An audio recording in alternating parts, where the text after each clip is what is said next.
tere taas teadushimuline raketisõber, kes sa järjekordselt oled leidnud oma tee Rakett 69 veebisaadete juurde. Täna räägime täringutest. Me hakkame võidu peale täringuid veeretama. Teil on tund aega, et konstrueerida täringud, millega saab alati veeretada soovitud tulemuse. Nad peavad ehitama täringud, millega saab põhimõtteliselt sohkida. Võistlejatel on antud paberit, erinevaid raskusi ja erineva läbimõõduga puulatte. Kas olete valmis? Jaa! Läks! Ülesanne on teada, kuid selleks, et me saaksime üldse hakata seda lahendama, tuleb mõista, mis asi on täring. Oluline on, et võistlejad teevad ikkagi täringu. Täring on kuubikujuline, vastaskülgedel olevate arvude summa on 7 ja kõik arvud 1-6 peavad olema esindatud. Harilik täring on ühtlase massijaotusega, nagu see puidust kuubik mul siin samas. See tähendab seda, et tema massikese asub täpselt selle kuubiku keskel. Ning kui me teda hooga veeretame, siis on tõenäosus igale küljele maandumiseks täpselt sama. Järelikult, kui me tahame, et ühe külje peale maanduks ta rohkem kui teiste peale, siis peame liigutama täringu massi keset. Kui sellel tahul on mingi mass, täring ise on kergest materjalist, siis veeretades põhimõtteliselt alati jääb üles see külg. Nii nagu Martin välja tõi, tuleb liigutada täringu massi kese võimalikult lähedale ühele täringu küljele. Ja see saabki olema see külg, mis jääb kõige alla. Seega kui tahame veeretada number 6, siis tuleb võimalikult raskeks teha see külg, mille peal on number 1. Lihtsustatult võime mõelda täringust kui kangist.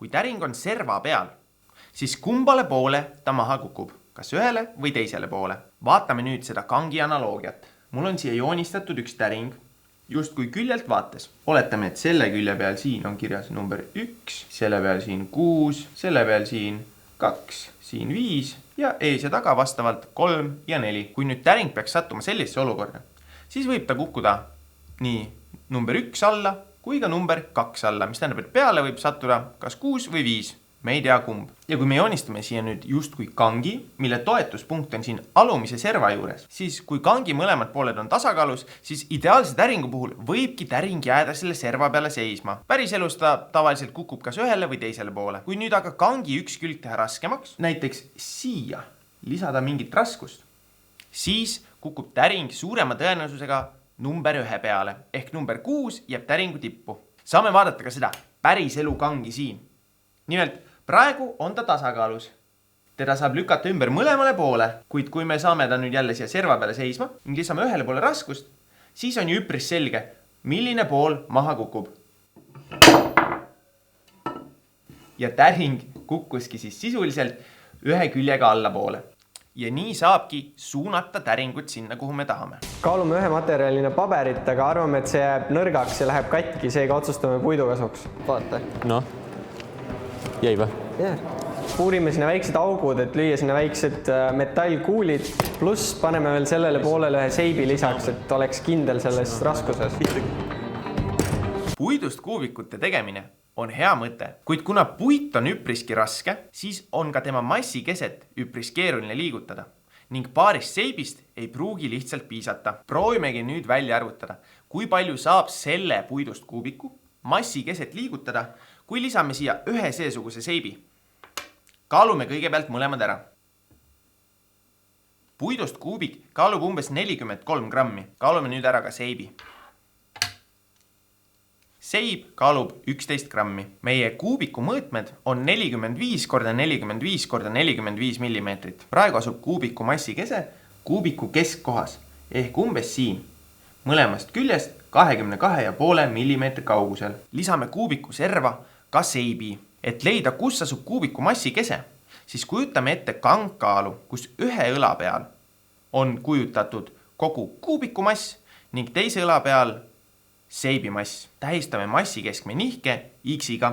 Paneme kirja ka selle, kui kaugel asub seib uuest massi keskmest. Ning nüüd paneme jõumomendid võrduma ning vaatame, kui palju massi kese nihke.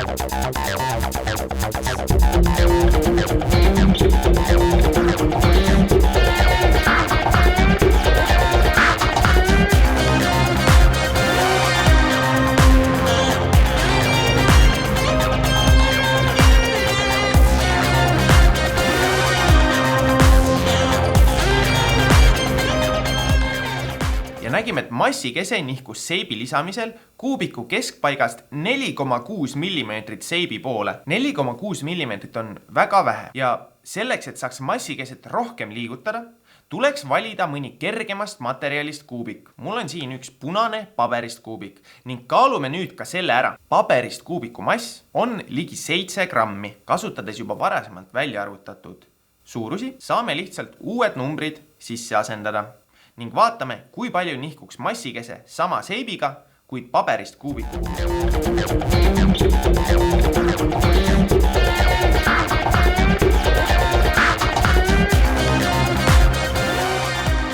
Sama suure paberist kuubiku puhul nihkuks massikese oma esialgsest asukohast tervelt 13,8 mm seibi poole.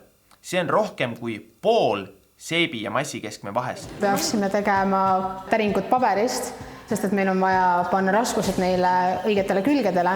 Paber on nagu kõige kergem, nii et tema puhul see raskus oleks kõige suurem mõju. Väga õige. Kui teeme kuubiku paberist, mille mass on umbes 7 grammi, siis näeme, et massikese nihkub kuubiku keskkohast tervelt 13,8 mm seibi suunas. Seega töötab see täring kindlasti paremini kui puidust. Tähelepanelikud võistlejad võivad laualt leida ka karbivoltimise õpetuse. Kuna voltimine võib tihti osutuda raskemaks, kui esmapilgul tundub, siis oli selle sama paberi peale, milles see karp volditud oli, trükitud ka juhend, kuidas seda sama karbikest voltida. Nüüd olen mina omalegi ühe täringu valmis voltinud. Numbreid mul veel peale ei ole, aga küll jõuame ka need kirjutada. Veelgi suurem küsimus on, mitu seesugust täringut tuleks voltida. Võistlusel tuleb veeretada 5 täringut, kuid iga täring võib meile näidata numbrit vahemikus 1–6, mis tähendab, et kõige kindlam on valmistada 5 × 6 ehk 30 täringut. Nõnda, et täringut, kus iga number jääb peale, oleks 5 eksemplari. Nii saab võistluse ajal täpselt valida need 5, mis soovitud tulemuse annavad, kuid äkki saab sellele ülesandele läheneda ka vähem arvu täringutega. Piisab ainult 5 kuubikust. Ei, aga meil on rohkem vaja ikkagi, sellepärast, et nagu kui tuleb 2 üht. Ja, aga me kirjutame numbrid Sa peale. kirjutad siis peale täpselt need numbrid, mis sealt tulevad. Teeme kuubikud ilma numbriteta, et kui me näeme kohtunikelt õigeid numbreid, siis saaksime neil lihtsalt õigesti peale kanda. Tõepoolest, iseenesest saame täringule alati uued numbrid peale kanda, kuid minu silmis ei tundu see kuigi aus lähenemine.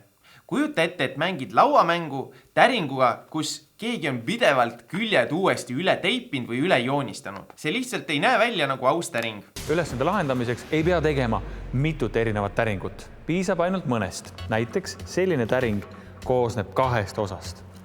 Siia sisse oleme pannud raskuse. Ja nüüd täringut kokku pandes saame me valida, missugune külg võiks peale tulla. Kui täringut kokku paneme, siis saame valida, mis numbrile see raskem külg vastab. Näiteks, kui tahame, et meie täring veeretaks alati 1, siis paneme 1 kõige peale, järelikult 6 läheb kokku selle raskema küljega ja paneme täringu kokku. Ning nüüd, kui täringut testime,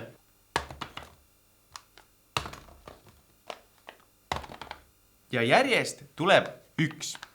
Järelikult meie täring töötab. Kui nüüd tuleb välja, et meil ei olegi vaja veeretada 1, siis saame võtta jälle oma täringu 2 tükiks, pöörata seda tahku ning panna ta taas kokku. Nüüd tuleb meil iga veeretusega 5. 5.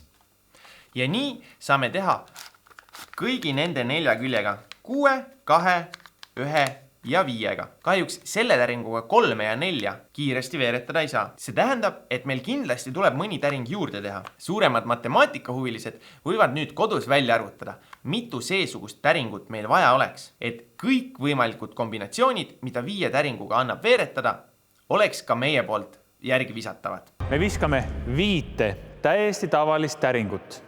Võistkond, kelle täringud kopeerivad meie visatud tulemust kõige paremini, on võitja.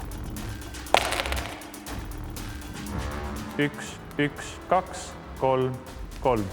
Nii nagu nägime, et Aigar viskas enda täringuid papptopsist, peavad ka kõik võistlejad viskama oma täringuid valgest ämbrist. See on oluline selle jaoks, et täringute tulemus ei sõltuks sellest, mis nurga all keegi seda oma käe pealt lahti laseb.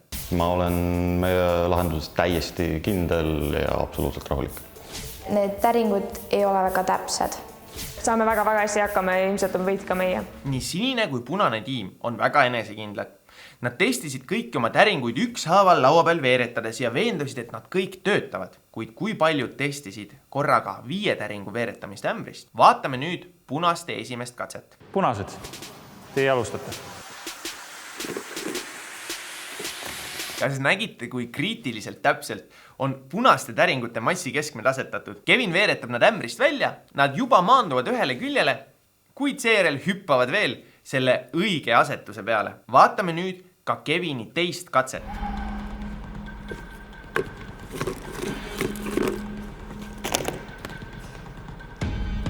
Neli, 6, 4.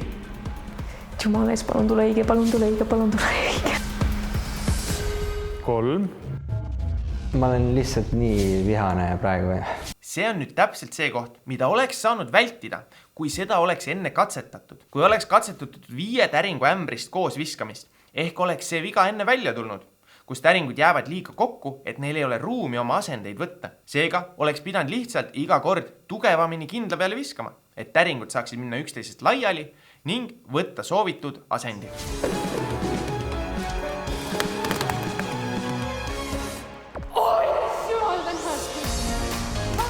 On näha, et siin on 2 4, 3 6. Palju õnne, sinised, teie olete selle võistluse. Hästi tehtud, sinised. Loodan, et ka sina said siit videost uusi teadmisi selle kohta, kuidas täringud töötavad ning miks kõige tavalisemates lauamängudes võib kasuks olla füüsika teadmistest. Proovi nüüd meisterdada ka kodus endale üks täring ning vaata, mis numbrit sa sellega kõige rohkem veeretada suudad. Täringu voltimiseks võid julgelt kasutada meie juhendi.